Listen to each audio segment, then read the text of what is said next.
I guess I did this video because my main point of being an astrologer, the longer I keep going about it, is I really don't want people to just suffer in their lives anymore. And it was interesting because I was going through my own suffering recently. And I have an old computer that has a lot of old data. And I have lots of different computers that have old data. But there's this one of when I actually created being the Leo King. And it was just the other day, right before I was going to do this video about the new paradise. And I really took my time to really want to connect with my guides, the astrology, and my own inner self to make sure, like, is this really real? Like, am I going to go put something out there that's like, you know, not really going to deliver the paradise that people want to see? So I had a lot of doubts in myself, a lot of questions. So I go on this old computer because I was looking for just some old pictures, and I did a nostalgia post the other day, and it was kind of this one weird situation. It was actually Mercury and Uranus conjunct, which is kind of funny. But anyway, I'm looking in the computer, and an old reading pops up. And it's from a great astrologer named Jeff Jower, who passed away. And I was lucky to be able to get a reading with him. And as an astrologer, you know, giving readings is what we do. But having others give us readings and actually it impacting you is very rare. And it was Jeff Jower's reading, to re-listen to it like 5 years later, that really helped me understand in myself a lot of the things that I do to create my suffering in my own life, but also the great things that I'm here to do in myself. But it was that reading that was a big light switch for me, because it connected the things that I was going through in my life after 2012. Because that moment, that galactic shift, that shit's real, you know? And when I connected to that and I listened to the reading and the things that I was going through, and it brought back up so much of that PTSD and that fear and even those anxieties and even those crazy feelings that I think I can say that the collective has been going through. That I had to take after all the work I do and all the 10,000 plus video horoscopes I've done, I had to really sit back and look back and go, you know what? This spring into the solstice of 2019, before these eclipses hit, is major when I looked at all the transits. And of course, all the stuff that's going on here in 2019 and into 2020 is, honestly, I think in a astrological scale, and especially horoscope, the most intense that I would say that humanity's ever seen, especially when you add that we know the outer planets now, you add Chiron into it, and Chiron's big shift, not only in the zodiac, but understanding Chiron's position in its actual astronomy and where it's going now on the opposite side of, you know, where it's going to catch up with Uranus. You got to remember that for especially, you know, this last 50 years, it was a buildup of Uranus and Chiron in opposition. But, you know, now we have Chiron and Uranus headed towards each other. So, you know, we're going through flips, okay? We're going through major flips in astrology all the time. But the flip that we're going through here in the spring of 2019 and up to that solstice point, and it's interesting to see that the equinox of 2019 was a full moon in Libra, and the major aspects that are happening on the buildup to the solstice of June 21st of 2019, you start to notice that the shifting of the seasons now are having major events that are just not normal, that mathematically speaking and synchronicity-wise are overwhelming. And so these points, which are central to astrology, especially tropical astrology, in understanding these major positions that really are the core access points of change and shifting in our astrological understanding of consciousness, that are reaching peak points in their shifting, that I wanted to make this video to help people get through what I feel is one of the greatest doorways into a true paradise of their life. But there is so much baggage, there is so much being held, whether that's in our belief systems, whether that's especially in old traditional belief systems, and belief systems themselves religious beliefs. There's so many different things. And this goes back when I did Age of Deception in 2016, which you can watch for free on YouTube now, where I did a whole entire 5-hour video series just on uncovering the Age of Deception of the Age of Pisces. My Rising Through the Darkness video, which is now out on YouTube, 5 hours long, about how 2018 through 2023 is literally rising through a very dark time, but it is rising through it. So as we're in this darkness, or as we're in this fear, and you know, there's different fears, right? There's the internal fear and the external fear. And we've kind of done that kind of teeter-totter. So we really are at this major shift point here, and I gotta say, the reason why I did this is because of Jeff Jauer's reading. Also, to me, that connects to your North Node in Gemini. Hey, I don't need to know exactly what needs to be done here, but I've got some ideas and I've got some feelings. So what I really like about the progressed Sun going into Virgo is what's more important to me. It's not like, oh, David, you're no longer a Leo, you're a Virgo. No bullshit. You're a Leo, and you'll always be a Leo, no doubt. But it's because a progressed sign placement doesn't take away the previous one. It builds on top of it. It's like a new layer around a tree, you know, another year of growth. So it doesn't take that away. But here's what's interesting. I think this progressed Sun in Virgo builds a bridge between your moon and your North Node. Why? Because your moon is earthy, like Virgo, and your North Node is mercurial in Gemini. Because I was looking at that moon node, and I'm going, how the hell are those two going to get along? You know, there's that moon in, I mean, the great ways, you know, there are always ways to do it, but just initially looking at it, thinking of the adaptable, flexible diversity that we associate with Gemini really contrasts to a crusty old 28-degree Taurus moon. And a 28-degree Taurus moon, that's a survivor, you know, that's gone through, that has the Neptune, Pluto, quincunxes. This is not a fat old Taurus moon that's been, you know, basted in truffle oil its whole life. This is you know, a bit more challenged, whether by circumstances, probably, certainly with Mars and Scorpio at the bottom of your chart, but certainly internally. Oh, I've got to keep it up here, moon in Taurus in the 10th. I've got to feel safe to be safe. Well, I don't think so. I don't think you have to feel safe to be safe. That's sort of the challenge of having a moon in Taurus. If it doesn't feel safe, then it's not. Where other lunar placements go, well, it doesn't feel safe, but I never feel safe, or I don't expect it. Now, here's some other buzz. I mean, David, your chart has a lot going on. And one of the things that I've been doing for a few years is just noticing how much activity is going on. I know. And I think, David, we can be helpful to ourselves and others just by sharing that information. Because if it's a lot of activity, we know that it's appropriate to engage change. If there's not a lot of activity, well, maybe we can, you know, tell ourselves and our clients they can chill a bit more, that, you know, it's not time to move stuff. And I think a big piece of this is isolation for you. First of all, you have the Sun in the 12th house. Then you've got Saturn square Venus in the 12th house. And even that moon, it's like the moon at the top of the chart is, again, being isolated, but in the public eye, in a visible place. It's lonely at the top, that old expression goes. Yeah. And there can be that moon, and there's something that's finishing up that may have something to do with this as well. And again, there's so much to talk about here. Transiting Neptune's been squaring your nodes for well over a year. Yeah.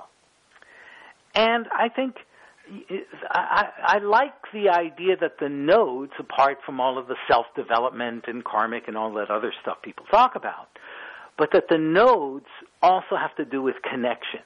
And that comes from the Reinhold Eberton and cosmobiology school of astrology, they use the word connections as their key word for the nodes. And I thought, well, that's interesting. They connect the sun, the moon, and the earth. So if Neptune is square the nodes by transit, I think we tend to feel less connected. And again, we look at this chart, it's like the hardworking survival guy at the bottom with Mars, the sort of outsider with the sun in the 12th, but the flashy, attractive outsider, and again, that moon on the top, mother of the world. It's up to you. Who nourishes you, David? Who nourishes you? And at any rate, this Neptune square the nodes can also, on one level, represent a kind of not knowing who to trust or not feeling connected. And yet, I always try to look for the positive, not just to be happy face, but because I like the idea that we're trying to create stuff here, not just be passive observers. Hey, you're a Taurus. Yeah, I am a Taurus. With the Scorpio moon, I better work on being happy. Right. Yeah, you know both sides well. Right. And well, I also have Mars in Leo. Nice. Yeah, Mars in Leo. You have a lot of fixed energy, too. I do. But where was I going with it? Oh, Neptune square the nodes is for Neptune to me.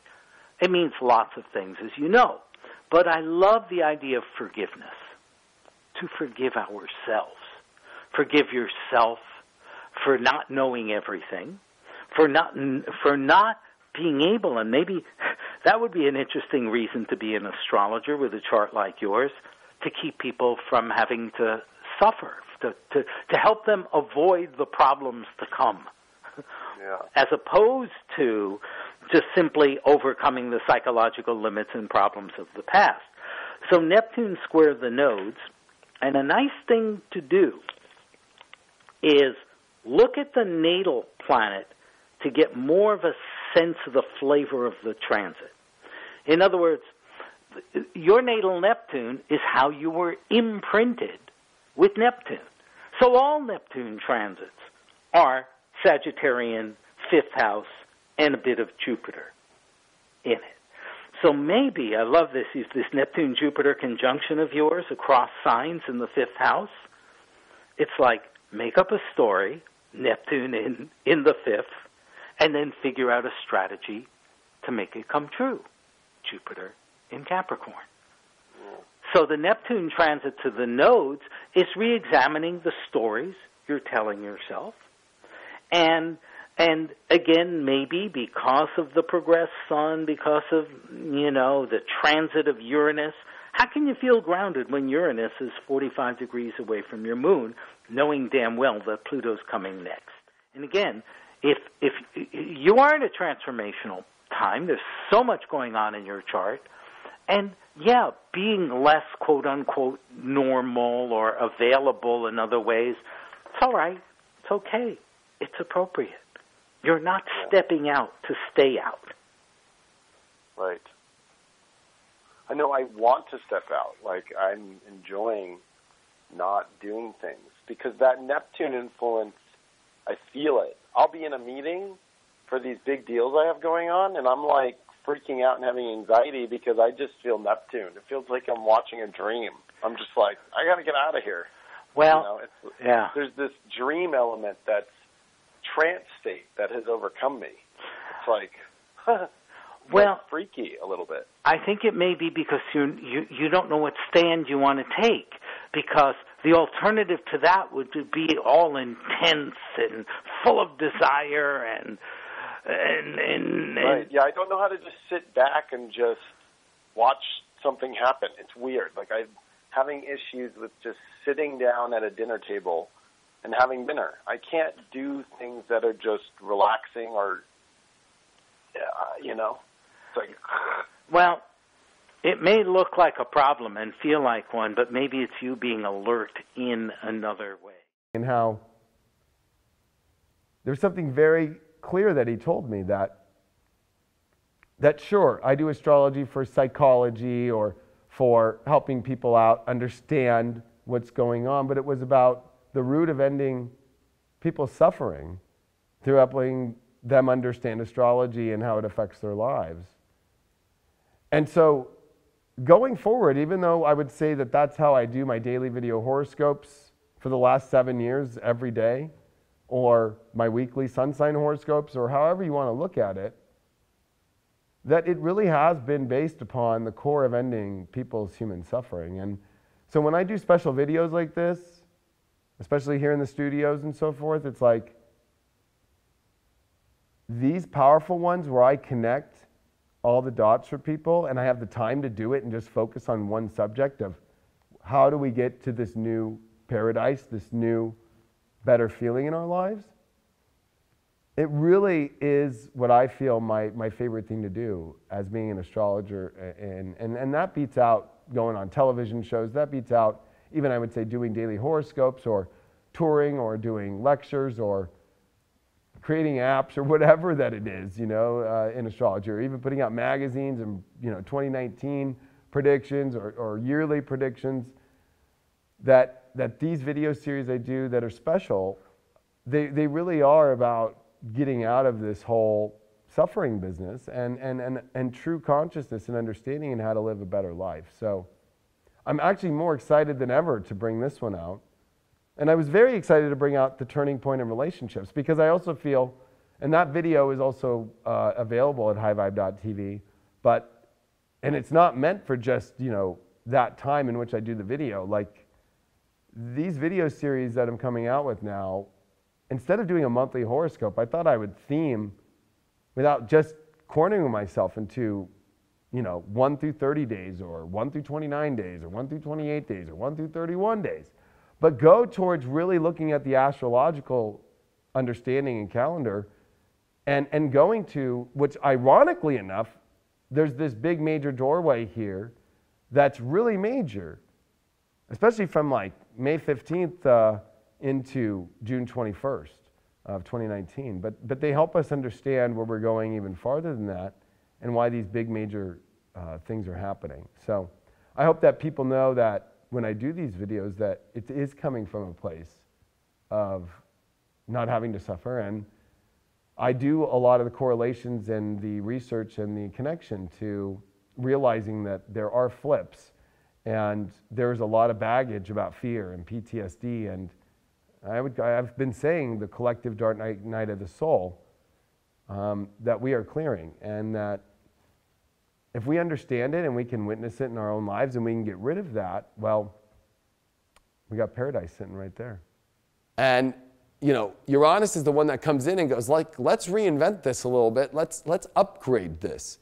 So this paradise needs to be upgraded in our lives.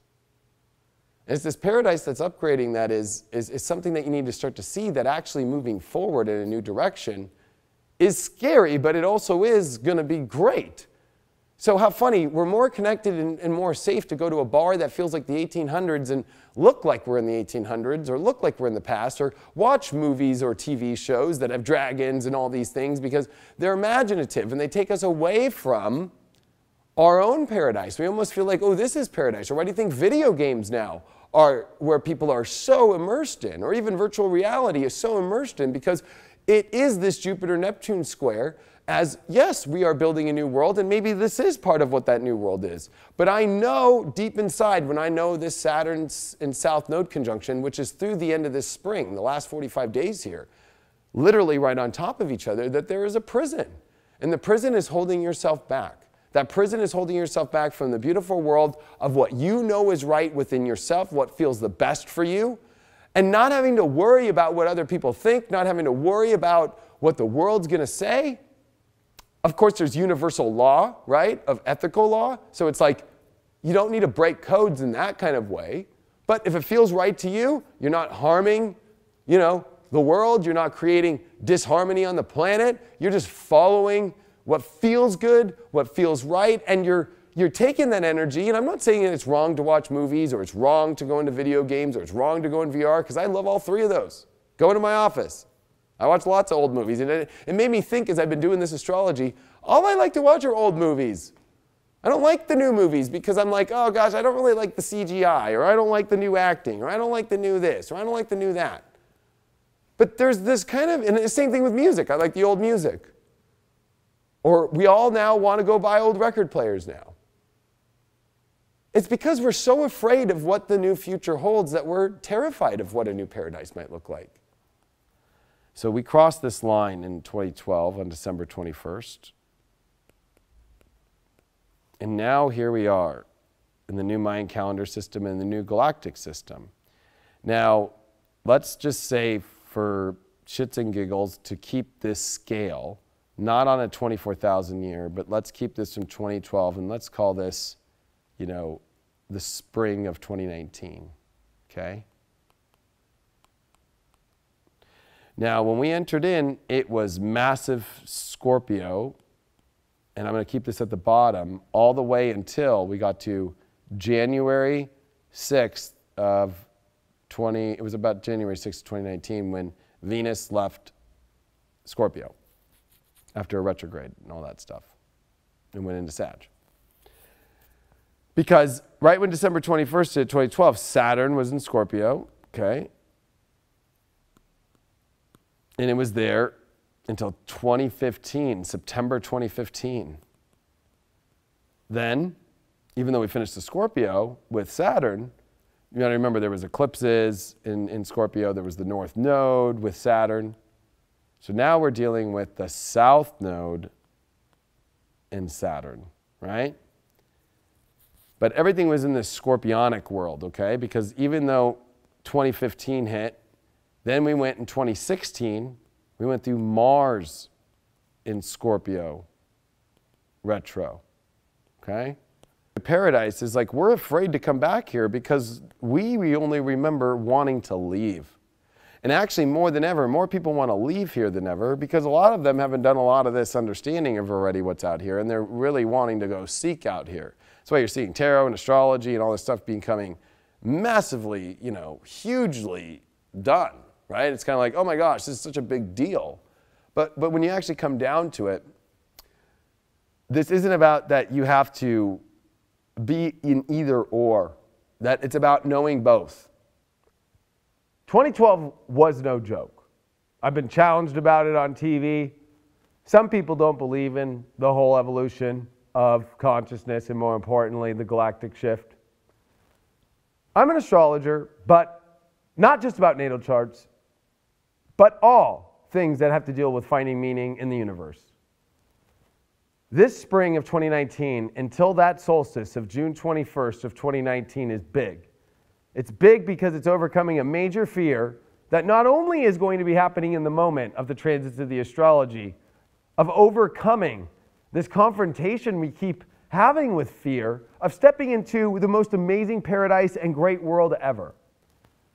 But if you look at the history of astrology, and if you look at even just all the things that have been happening to the build up to this point, how come we just can't fully step into this great energy? Why not?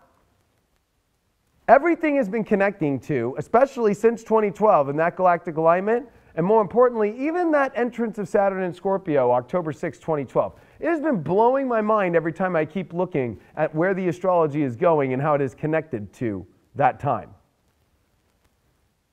We are about to ascend to the most beautiful world ever, but you know, you're going to hear in the astrology community, you're going to hear through other astrologers that it is scary. That it is scary out there. And I know because it feels that way, right? Or wrong? I did a special video all about overcoming the confrontation that you have with this fear to step truly into paradise, into an amazing life. Because even though, yes, there is some of the most magnificent, and whether you call that negative or positive, but powerful transits coming here at the end of 2019 and into 2020. That is true. But are we going to use that energy for the most amazing life ever, or are we going to just think that it's here to just crumble the whole world and crumble our lives? I don't believe that it's here to crumble our lives. I believe it's here to empower us to the most amazing place ever. And I did a special video that's all about this, and especially you're going to want to pay attention to from this May into June at that June 21st. And I show you why, because it is overwhelmingly powerful. And it is the opposite energy of what 2018 was. And you do not want to go back to 2018. I guarantee it. I guarantee that you don't want to go back there. And this is that point, and you don't want to go back to that weird energy that came in 2012. That was different. That was freaky. That was a different vibe. This is us overcoming it all. This is me showing it all in Deep Astrology style. You know how I do here in the High Vibe Studios, going into the charts, channeling it live. It's a special video now, highvibe.tv. Go check it out. If you can't find it, you just go on the catalog, click on the Leo King as authors. You'll see it right there. You don't have to be subscribed. You can just log in, purchase the video, and watch it forever. You can put it in Chromecast. You can Apple TV it. You can do it in all these great ways. Make sure you get it now, highvibe.tv. I am super excited to show people some of the research that I've been doing, especially astrologically, that'll show you through the horoscope of how this is the entrance to an amazing, beautiful paradise. But we are our own worst enemy, and we keep ourselves trapped there through fear. Thanks so much. Can't wait to see you on the video.